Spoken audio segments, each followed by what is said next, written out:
Hey everyone, welcome back. Today we're going to talk about user research and why it's important. Before I go forward, I want to just talk about my feelings about this topic. I think this is one of the most underrated tools that we have in our toolkit. So now moving on, the very first question that we have or the first cue that we have is the power of user research. Why is it really essential for product success? When we are trying to build a new product, there's a lot of guesswork. There is a lot of requirements, features that everybody wants us to build. There are some arbitrary problems that we want to solve. And there is a huge need for us to remove that guesswork completely. And user research is how we ensure that we're going to solve that. So for example, take Airbnb. They really started learning that people trusted the listings if the photos were better. And that insight really shaped their growth. And it's only possible if they were talking to their customer. Also, we are pressured to move very fast. We are pressured to keep the cost in check. That is why it may feel like, we can skip on this costly activity. But however, skipping research, even though it will feel faster in the short run, it will often lead to costly rework. Investing early really shortens your development timelines. Next, I think the biggest difference between a product manager and a delivery manager or a product owner is really knowing our customers or knowing our audience. This is where user research is the most important element, or it adds the most value, is if we are able to define our target audience and their needs. As product managers, we keep on talking about, are we solving the right problem? Do we even know that we're solving the right? And at most of the times, it is not only about what the user wants. It's actually about what is their unmet need. So let me give you an example. So people would say that they want a CRM or their CRM to have a functionality or the ability to, let's say, send messages.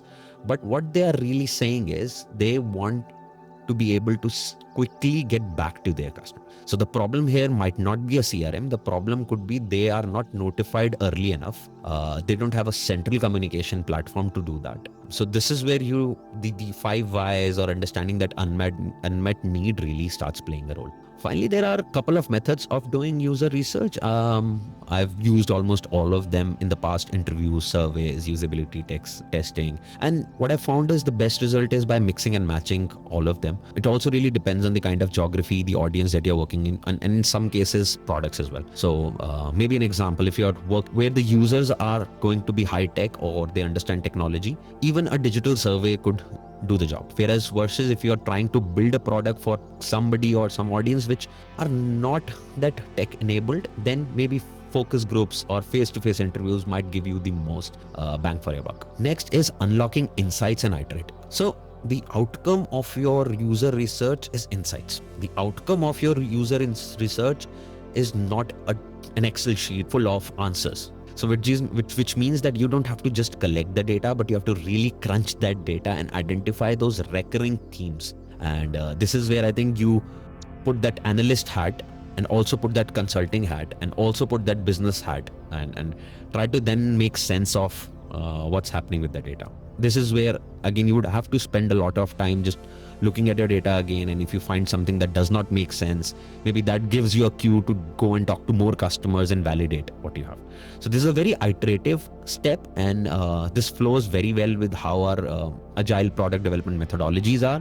You identify a need, you identify a solution to that need. This is your assumption, your hypothesis. You go out, test in the market, you get early feedback, and you iterate and you build a better product. Next, I'm going to talk about, how does this whole process come and stitched together. I already talked about the iterativeness of implementing the user feedback into the product design, but it is also about building a culture of user centricity. I see that being thrown around a lot when we say we are user centric, we'll put customer at the center, we'll do this. And I don't think it's just the responsibility of a product manager to do that. It is their accountability. They need to ensure that their product is user first, customer first. But it's also the responsibility of the product manager to inculcate this as a culture within their team. If all of my developers start asking me this question, hey Agam, what will the user do? Does the user really need it? How do you think this will change the user's life for the better? I will have my work cut out for me. And this is the benefit of really getting that culture in that team, really getting that user centricity at the core of your product building. Of course, this will only work if you have a very strong feedback loop. you know, going on. And what I mean by feedback loop is you build something, you have a initial hypothesis, you got your research, you build something, and then you're taking it to the market and getting early feedback. Finally, I think stitching the insight, which is your step one user research, to a business impact or an outcome is very, very important.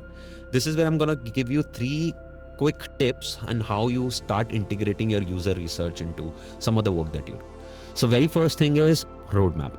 If you have been building roadmaps based on the insights that you're getting from your stakeholders, you really need to start quickly pivoting to a roadmap which is driven by user needs. The second is launching and iterating based on feedback. So this is where you start listening to that feedback and using that as a prioritization tool, not just as a tool to add more features to your roadmap. Finally, user research is never done.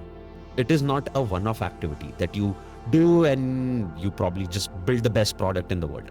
It is an ongoing activity in the terms that you're going to take conscious, mindful pauses or milestones, and then you're going to go back to your customer and do that due diligence again. So honestly, it's never done.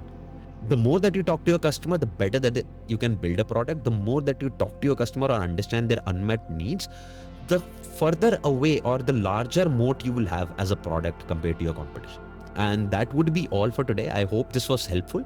I hope that you guys start using user research more, start implementing that, start talking to your customers more, and start bringing that back, stitching that into your product development journey.